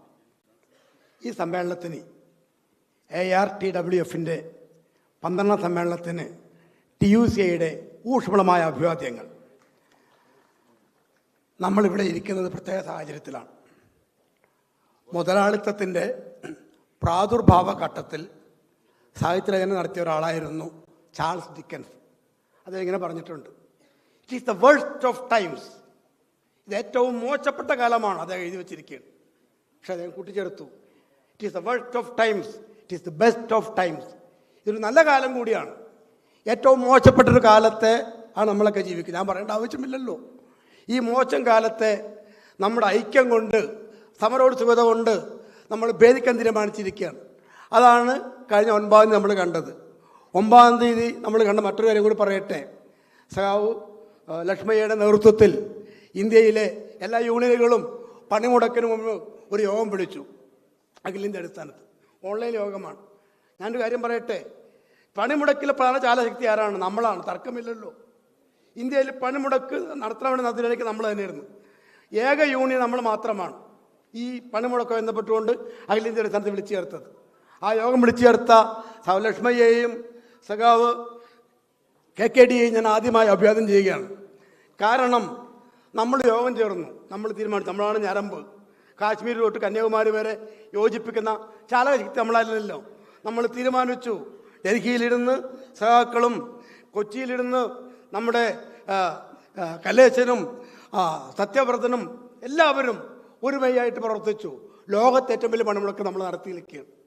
അത് നമ്മുടെ പ്രത്യേകത. ലോകത്തെ ഏറ്റവും വലിയ പണിമുടക്ക്, 23ാമത്തെ പണിമുടക്ക് വിജയകരമായി നടത്തിയ ഒരാളാണ് നമ്മളിരിക്കുന്നത്. എന്തുകൊണ്ട് നമ്മൾ പറയുന്നത്? എന്താണ് നമ്മുടെ പ്രത്യേകത? നമ്മുടെ രാജ്യത്തെ നമ്മളൊക്കെ പറയുന്നത് 3ാം ലോക രാജ്യമെന്നാണ്. 3ാം ലോക രാജ്യങ്ങളിൽ ഇന്ത്യയെ വ്യതിരിക്തമാക്കുന്ന 3 ഘടകങ്ങളുണ്ട് സുഹൃത്തുക്കളെ. എന്താണെന്നറിയോ? ഒന്ന് തൊഴിലാളികളുടെ വൈപുല്യമാണ്. ലോകത്ത് ചൈനയെ കഴിഞ്ഞാൽ ഏറ്റവും കൂടുതൽ തൊഴിലാളികൾ നമ്മുടെ രാജ്യത്താണ്. 46.5 കോടി തൊഴിലാളികൾ തൊഴിൽ മേഖലയിൽ പണിയെടുക്കുന്നവരാണ് നമ്മൾ. ഈ സംഘടിത ശക്തി, ഈ ശക്തിയാണ് ഗവൺമെൻറ് ഭയക്കുന്നത്. അതുകൊണ്ടാണ് 1991 ജൂലൈ മാസം 24-ാം തീയതി പുത്തൻ സാമ്പത്തിക നയം പ്രഖ്യാപിച്ചിട്ട് അത് പലതും ഇപ്പോഴും നടപ്പാക്കാതിരിക്കുന്നത് എന്തുകൊണ്ടാണെന്ന് അറിയണം. നമ്മുടെ ശക്തി കൊണ്ട് തന്നെയാണ്. നമ്മുടെ സംഖ്യാപരമായ കരുത്താണ് ഒന്നാമത്തെ ഘടകം. രണ്ടാമത്തെ ഘടകം ഇന്ത്യയെ വ്യതിരിക്തമാക്കുന്നത് ഇന്ത്യയിലെ തൊഴിൽ നിയമങ്ങൾ. ഇന്ത്യയിലെ തൊഴിൽ നിയമങ്ങളുടെ സവിശേഷത പറയേണ്ടതില്ലല്ലോ. 44 കേന്ദ്ര തൊഴിൽ നിയമങ്ങളും 100 നമ്മളൊക്കെ വിശദീകരിക്കുന്നതാണല്ലോ 100 സംസ്ഥാന നിയമങ്ങളും അടക്കം തൊഴിലാളികൾക്ക് തൊഴിൽ നിയമങ്ങളുടെ സുരക്ഷ ഇത്രയും ഉറപ്പ് നൽകി ഒരു രാജ്യവും ലോകത്തില്ലെന്നറിയണം. BR അംബേദ്കറുടെ കാലത്ത് മുതൽ ആരംഭിച്ച ഈ പ്രവർത്തനത്തിനുള്ള തിരിച്ചടി വന്നുകൊണ്ടിരിക്കുന്ന കാലത്ത് നമ്മൾ നിൽക്കുന്നത്. It is the waste of ടൈമാണ്. മൂന്നാമത്തെ വിഷയത്തെ അറിയാമോ? നമ്മുടെ രാജ്യത്തെ പൊതുമേഖലാ സ്ഥാപനം 249 കേന്ദ്ര പൊതുമേഖലാ സ്ഥാപനങ്ങൾ അത് നമ്മുടെ സമ്പദ്ഘടനയിൽ നിയാമകവും നിർണായകവുമായ ഒരു പങ്ക് വഹിക്കുകയാണ്. അതിന് തകർക്കാൻ ലക്ഷ്യം വയ്ക്കുന്നത്. എന്താ നടക്കുന്നത്? ലോകത്ത് നിന്ന് 2008 തകർച്ചയ്ക്ക് ശേഷം, സാമ്പത്തിക പ്രതിസന്ധിക്ക് ശേഷം ഒളിഗാർക്കിക് ബൂർഷ്വാസിയ വിഭാഗമുണ്ട്. അവർ പണം മുടക്കും. അവർ പണം മുടക്കി പണം വാരുകയാണ്. ഉൽപ്പാദനം നടക്കുന്നില്ല. ഇന്ത്യയിലല്ല, അദാനിയാണ് പ്രധാനപ്പെട്ട ആൾ. അയാൾ ചെയ്യുന്നത് നിങ്ങൾക്കറിയാമല്ലോ. നട്ടത്തിലോടുന്നതും പാപ്പടയെ പ്രഖ്യാപിച്ച കമ്പനികൾ വെറും 5% പൈസ കൊടുത്താലും മേടിക്കുകയും ചെയ്യുന്നത്. അങ്ങനെ വീഴ്ത്തുകൊണ്ടിരിക്കുന്ന ഒളിഗാർക്കിക് ബൂർഷ്വാസിയുടെ പ്രവർത്തനം നമ്മുടെ മേഖലയിലേക്ക് വരികയാണ്. ഇന്ത്യയിലെ 58 RTCകളുണ്ട്. 1,60,000-ഓളം വാഹനങ്ങളുള്ള RTCകളെ തകർക്കാൻ തീരുമാനിച്ചിരിക്കുകയാണല്ലോ. അതൊക്കെ ഇത്തരം ഒളിഗാർക്കിക് ബൂർഷ്വാസിയുടെ കയ്യിൽ പോകും. നമുക്കെന്താ നഷ്ടം ചോദിക്കും? തൊഴിലാളികൾ കുറച്ചുപേർ സംരക്ഷിക്കപ്പെടുമായിരിക്കാം. തൊഴിലാളിക്ക് നഷ്ടമാണ്, ജനങ്ങൾക്ക് നഷ്ടമാണ്. ഞാൻ ചോദിക്കട്ടെ, നമ്മൾ എക്സൈസ് ഡ്യൂട്ടി കൊടുക്കുന്നുണ്ട്, റോഡ് ടാക്സ് കൊടുക്കുന്നുണ്ട്. പക്ഷെ കൊച്ചിയിൽ നിന്ന് ഒരു കണ്ടെയ്നർ വണ്ടി കൽക്കത്തയിൽ പോയി വരുമ്പോൾ 50,000 രൂപ കൊടുക്കേണ്ടി വരികയാണ്. എന്തിനു കൊടുക്കണത്? ഇതാണ് നമ്മൾ നേരിടുന്ന വിഷയം. RTCകളെ തകർക്കുക, ഒളിഗാർക്കിക് ബൂർഷ്വാസിക്ക് കൊടുക്കുക, ഇതൊക്കെ നടക്കുന്നത്. അതുകൊണ്ട് നമ്മുടെ സമരം പ്രധാനമായും ഈ പറയുന്ന ഈ മുതലാളിമാർക്ക് ഒളിഗാർക്കിക് ബൂർഷ്വാസിക്കെതിരെ തിരിഞ്ഞു വയ്ക്കേണ്ട കാലത്ത് നമ്മൾ നിൽക്കുന്നത്. ഒന്ന്, അവർ നമ്മുടെ അവകാശങ്ങളിൽ നിന്ന് ഖനിക്കുന്നത് അറിയാമല്ലോ. തൊഴിൽ നിയമങ്ങൾ എടുക്കുക, തൊഴിൽ സമയം എടുക്കുക. 1856 ചിക്കാഗോയിൽ നമ്മൾ സമരം നടത്തിയത്. അതിനുശേഷം 8 മണിക്കൂർ ജോലിക്ക് വേണ്ട ആവശ്യത്തിന് ശക്തി വർദ്ധിക്കേണ്ടതായിട്ടുള്ളത്. ജർമ്മനിയിൽ ഒരാഴ്ച 35 മണിക്കൂർ പണിയെടുത്താൽ മതി. ജപ്പാനിൽ ഒരാഴ്ച 35 മണിക്കൂർ പണിയെടുത്താൽ മതി. യൂറോപ്യൻ രാജ്യങ്ങളിൽ 35-40 മണിക്കൂർ പണിയെടുത്താൽ മതി. ഇന്ത്യയിൽ ഇപ്പോൾ 48ആണ്. 2020 കേന്ദ്ര സർക്കാർ സർക്കുലർ ഇറക്കി. അതിനുശേഷം UP സർക്കാർ, ഹിമാചൽ പ്രദേശ്, രാജസ്ഥാൻ, മധ്യപ്രദേശ്, ഏറ്റവും ഒടുവിൽ കർണാടക, അതിനുശേഷം തമിഴ്നാട്ടിലും തൊഴിൽ സമയം വർദ്ധിപ്പിച്ചുള്ള തീരുമാനമെടുത്തു. ഞാൻ LPFനെ അഭിവാദ്യം ചെയ്യുകയാണ്. കാരണം അവരുടെ ശക്തമായ നിലപാടിന് മുന്നിൽ സ്റ്റാലിന് മുട്ടുമടക്കേണ്ടി വന്നു. തൊഴിൽ സമയം തിരിപ്പിക്കാനുള്ള നടപടി പിൻവലിക്കേണ്ടി വന്നു. ഇന്ത്യയിൽ നമുക്കറിയാം, ഇന്ത്യയിൽ നമ്മുടെ ഏറ്റവും വലിയ മലയാളിമാരാണ് നായിഡു. അയാൾ പറഞ്ഞു തൊഴിൽ സമയം 70 മണിക്കൂറാക്കണമെന്ന്. അത് കേട്ട ഉടനെ സജ്ജൻ ജിൻഡാൽ പറഞ്ഞു തൊഴിൽ സമയം 90 മണിക്കൂറാക്കണമെന്ന്. N. സുബ്രഹ്മണ്യം LNT പറഞ്ഞു തൊഴിൽ സമയം 90 മണിക്കൂറാക്കണമെന്ന്. കച്ചവടക്കാരല്ല, വെറുമൊരു അഗ്രിഗേറ്ററായ ഓലയുടെ ഉടമസ്ഥൻ ഭവിഷ് അഗർവാൾ പറഞ്ഞു ഞായറാഴ്ച മണിയെടുക്കണമെന്ന്. നമ്മൾ എത്ര വർഷം മണിയെടുത്തുണ്ടാക്കിയ അവകാശമാണ് എടുത്തു പോകുന്നത്? നമ്മുടെ നാട്ടിൽ കൊച്ചിയിലുള്ള ഒരു പെൺകുട്ടിയാണ് അൻഡാ സെബാസ്റ്റ്യൻ പേരയിൽ ഏണസ്റ്റ് ആൻഡ് യങ് കമ്പനിയിൽ പണിയെടുത്ത് അമിതമായ അധ്വാനം കൊണ്ട് സമ്മർദ്ദം സഹിക്കുകയത് മരിച്ചു പോയത് കഴിഞ്ഞ വർഷമല്ലേ? അതാണ് നമ്മുടെ രാജ്യത്തെ അവസ്ഥ. നമുക്കിതൊന്നും വിഷയമല്ല. കാരണം മോട്ടോർ തൊഴിലാളികൾക്ക് ഒരു നിയമമില്ല. യഥാർത്ഥത്തിൽ എത്ര നിയമം പറഞ്ഞാലും അവർ എത്ര മണിക്കൂർ പണിയെടുക്കുന്നത്? പഞ്ചാബിൽ നിന്ന് വണ്ടി ഇവിടെ വരുമ്പോൾ 50 മണിക്കൂർ പണിയെടുക്കുന്നത്. ഞാൻ പ്രവർത്തിക്കുന്ന കണ്ണൂരിനകത്ത് 40-50 മണിക്കൂറാണ് തൊഴിൽ സമയം. തൊഴിൽ സമയത്തിന് നിജപ്പെടുത്തലുള്ളത് RTCകൾ മാത്രമാണ്. അതാണ് തകർക്കാൻ പോകുന്നത്. അതുകൊണ്ട് ഇത് പഴയ കാലമല്ല, പുതിയൊരു കാലമാണ്. ഈ കാലത്ത് ഒളിഗാർക്കിക് ബൂർഷ്വാസിക്കും ഇന്ത്യയിലെ വൻകിട പൃഥ്വി തേജോ തോയോ വായു ആകാശം കീഴടക്കുന്ന വൻകിടക്കാർക്കെതിരെ, ഫാസിസ്റ്റ് ശക്തികൾക്കെതിരെ മൂലധനവും അതുപോലെ തന്നെ സർക്കാരും സംയോജിക്കുന്ന ഈ കാലത്ത്, അതാണ് ഫാസിസം. ഗോർക്കി നമ്മൾ പറഞ്ഞതല്ല, ദിമിത്രോ പറഞ്ഞതാണ്. മൂലധനവും സർക്കാരും സംയോജിക്കുന്ന ഈ ഫാസിസ്റ്റ് കാലത്ത് അതിനെതിരെ ചെറുത്തുനിൽപ്പിന് നേതൃത്വം കൊടുക്കുന്നത് നമ്മൾ അഖിലേന്ത്യാ ആ സേതു ഹിമാചലം എന്ന് പറയുന്നത് യോജിക്കുന്ന നമുക്കാണ്. ആ സേതു ഹിമാചലമുള്ള തൊഴിലാളികളെ യോജിപ്പിക്കാൻ മുൻകൈയെടുത്ത നിങ്ങൾക്ക് ഓരോരുത്തർക്കും ഈ പ്രസ്ഥാനത്തിനും ഊഷ്മളമായി trade union centre of India TUCയുടെ പേരിൽ അഭിവാദ്യങ്ങൾ നേരുന്നു.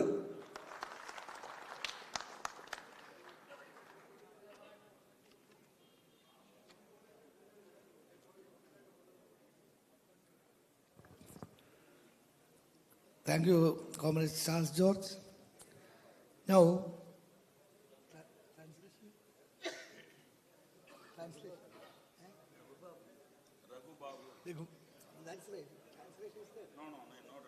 no translation. Now, Comrade Degu Babu from AITDSF will speak you.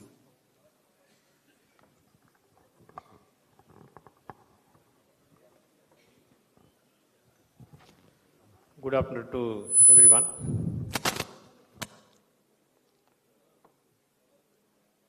While extending warm greetings to the Confederation for its conference, I would like to share a few words to you. Nowadays, it has become a common phenomena that the government at center and states in some states also, that government for public service has become government with public business. The intention of the forming a government is to render service to the public, whereas it has become common phenomena in the country that government is doing business with the private ventures and even with the public by charging more taxes, cess, GST, etc., etc. You might be knowing that even for fines, suppose if a vehicle is fined, you need to pay fine, you will be charged with cess and GST, etc., etc. What is the service they are giving? Nothing. Only thing is, you are being punished and charging for the punishment. And in what way they are providing services to the betterment of transport sector? They are laying some roads and establishing some toll plazas. Laying roads is a service in their terms, but levying charges for plying the vehicle through toll plazas on the roads is a business. Similarly, the governments are enacting more laws to favor the private sectors, capitalists, not to the workers. Suppose nowadays you might be heard that driving tests, driving tracks, fitness centers, registrations, etc., which are statutory powers of the government, are being vested to the private sector to gain more profits through their business. So, similarly also, previously also, many efforts have been made through our confederation, through our federation with the coordination with other federations like you people, have demonstrated at Delhi and opposed some enactments like Road Safety Act, wherein huge punishments and a huge levy of fines, etc., have been proposed at that time during 2015. On being protested by all of our federations, the enactment was stopped and did not came into existence now, till today, even after 10 years. So that should be the spirit of all associations, federations, etc., to fight together. Fight together. Definitely, we are supporting you people in all means from our Transport Department Staff Federation. To resist such unlawful or unethical enactments and the efforts of the governments. You might be knowing the things that governments are forcing the people, especially government agencies also become privatized. Like earlier speaker also told that the employees are being outsourced, contract basis. That means they are hiring the agencies to provide employment for employees and paying the amounts, huge amounts to them. So this attitude of the government is to be definitely opposed by all federations. I hope this conference would be a great successful to the pioneering efforts being made by the Federation of All India Transport Workers Federation under the leadership of Lakshmi Garu and others. I wish you all the success. Thank you for giving the opportunity. Thank you. Thank you, comrades. Now, Comrade Harikrishnan represents the SAL and has also expressed the vote of thanks. And I request Comrade Harikrishnan to present the SAL to the guest.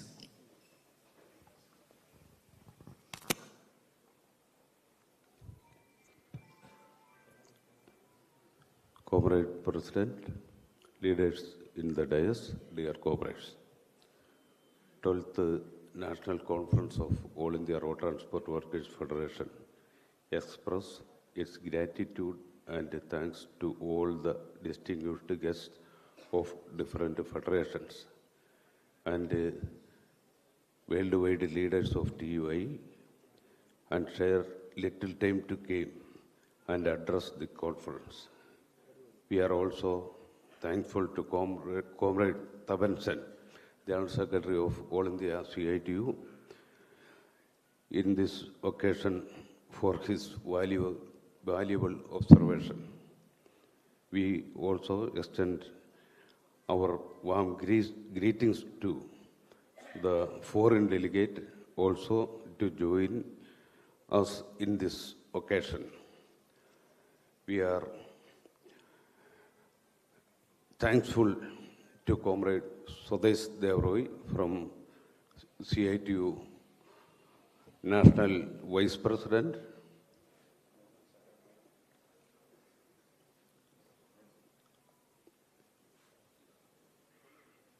thankful to Comrade Karimalayan, National Secretary of CITU,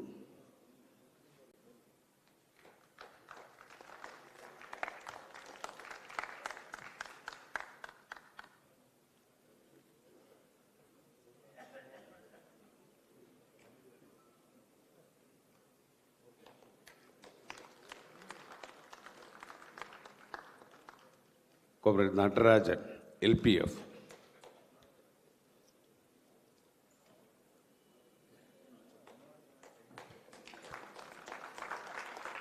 We are also thankful to Comrade Abhishek, AICCTU.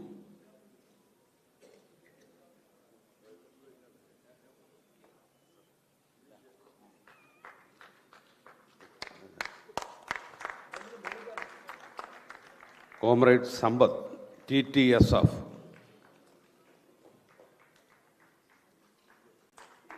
Thankful to Comrade Charles George, TUCI.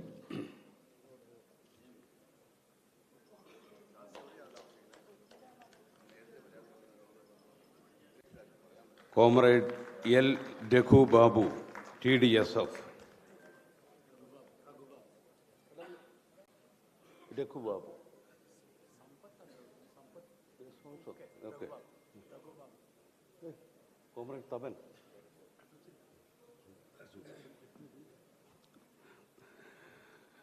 Thankful again to Comrade Tabansan, General Secretary, CITU.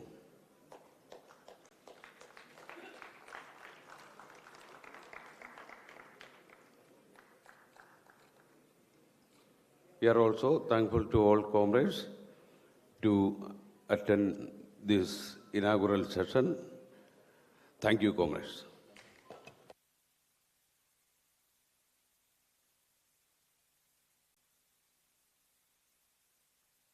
Comrades, now this session is over.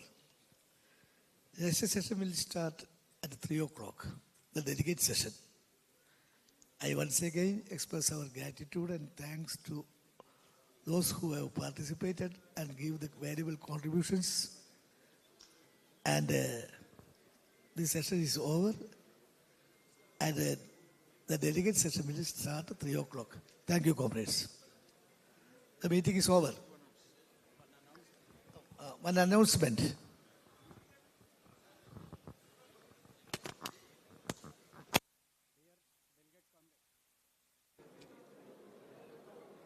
Dear delegate comrades, I request all of you to study the report during this time. You have ample time. Before assembling here for the delegate session at 3 o'clock, you are requested to please study the report and get prepared for discussions. The report was already, soft copy was sent to the states. Anyhow, the hard copy you got it in the morning, so please avail this time to study the report and get prepared for discussion. And